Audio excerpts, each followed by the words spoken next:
Hello, what's up mga sir, madam, idol? Isang mapagpalang araw na naman pong muli sa inyong lahat.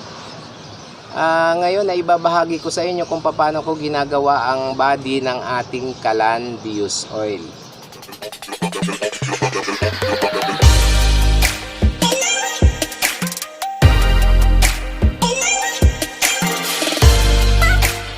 Mga sir, madam, idol, ito meron na po akong tapos na chamber. Ayan o, na-stack ko na po ito dito. Na-testing ko na rin po ito. Ayan po yung kanyang nozzle. Gagawin ko po siya ng body.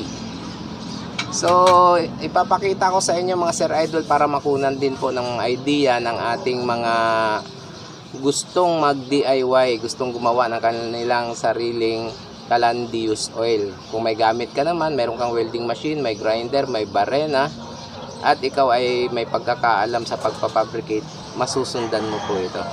At sa paggawa naman ng ating body ng ating Calandius oil ay depende po yun sa gusto nating kalabasan, no? Ito ibabahagi ko lang para makunan ng idea. Una mga sir idol, ito meron na po akong nagawa. I-explain ko na lang kung papaano para hindi po ganon kahaba ang ating video. Ito mga sir idol, ang bakal na aking ginagamit, ito na po yan. Yan, kung mapapansin nyo, yan 3.5 mm po yan by 1, di uno po ito. 3.5 mm ang kapal. Ayan. Una mga sir idol ay yan ang ating body. May mga marking na po yan. Ito po, nagputol lang po muna tayo ng 17 inches po kasi ako 17 by 12. Ito 12 po itong papunta rito. Yan. And kwinadrado ko na po. Ayan, inano ko na. Ito mga sir idol, galing dito papunta doon 12 by 12. 12 inches po yan. Outer po ako, so ang 12 nito outer. 17 inches po ito. So ayan na ano ko na, no, nabuo na. Lalagyan ko na yan. Ang pag-align ko niyan mga sir idol, bago ko wini-welding, nilalagyan ko po na ito. Yan, ganyan. Dalawa, kabilaan. Yan. Yan. Dalawa po ang nilalagay ko dyan para po matuwid po natin yung paa. So ayan, na-welding ko na nga po yan. Yan na po ang tayo niya. Lalagyan ko naman siya ng yung patungan ng ating chamber. Eto, meron na ako ditong na-layout mga sir idol. Papakita ko na lang sa inyo. Nagawa ko na po ito. Ayan, ito na po siya.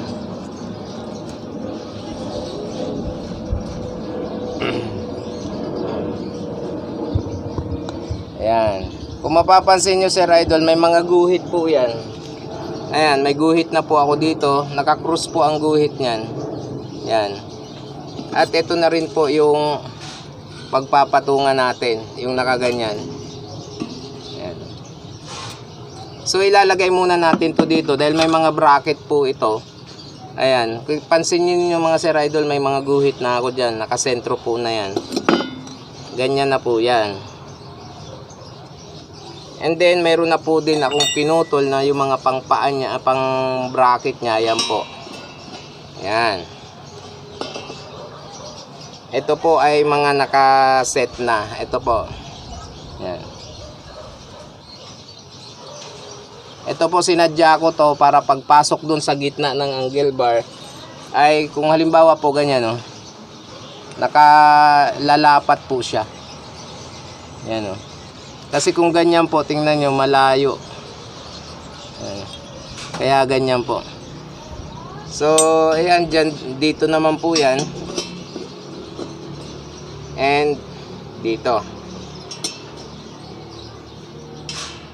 So, ayan mga sir idol ay wiwildingin ko po yan. Dito po yan mga sir idol. Ayan.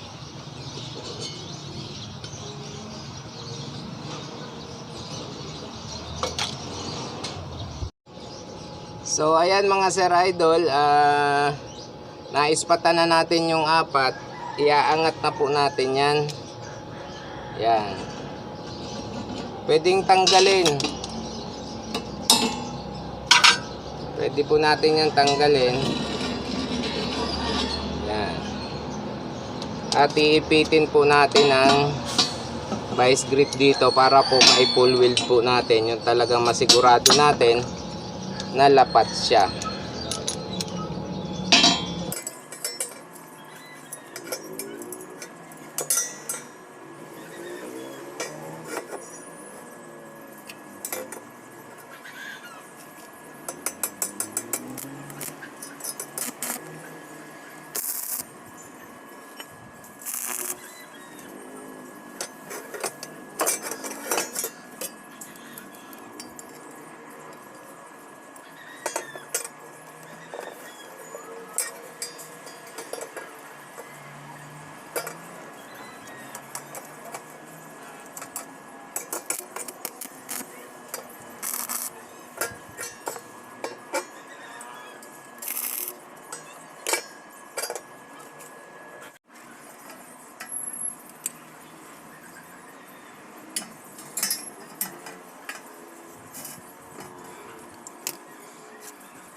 Ayan mga sir idol, no, nalagay na natin.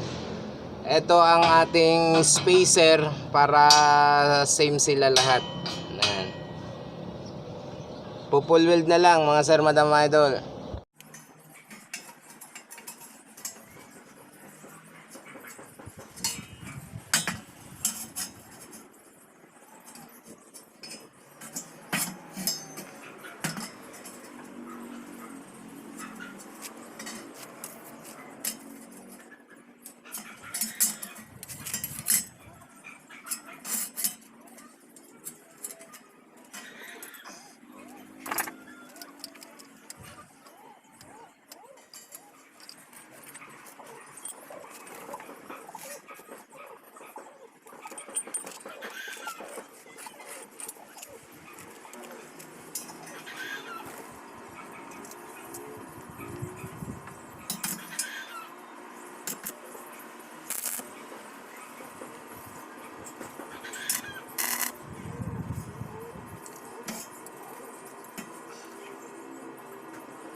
Ito na siya sir idol, ano, nalagyan na natin ng pakpak.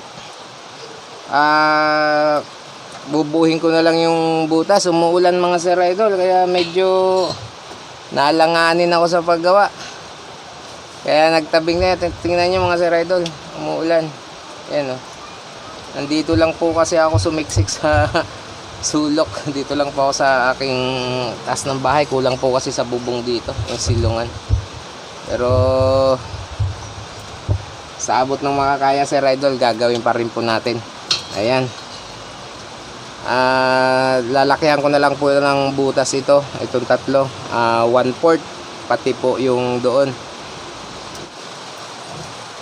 So ayan mga Sir Idol, nabutas na natin ng 1/4, no? Ayan. 1/4 po yung ating bare ng pinambutas. Ganito po yung forma niyan, Sir Idol. Ang ating detachable na Kalan Diffuse Oil. So ilalagay muna natin, Sir Idol. So ayan na siya mga Sir Idol. Yun. Pumorma-forma na.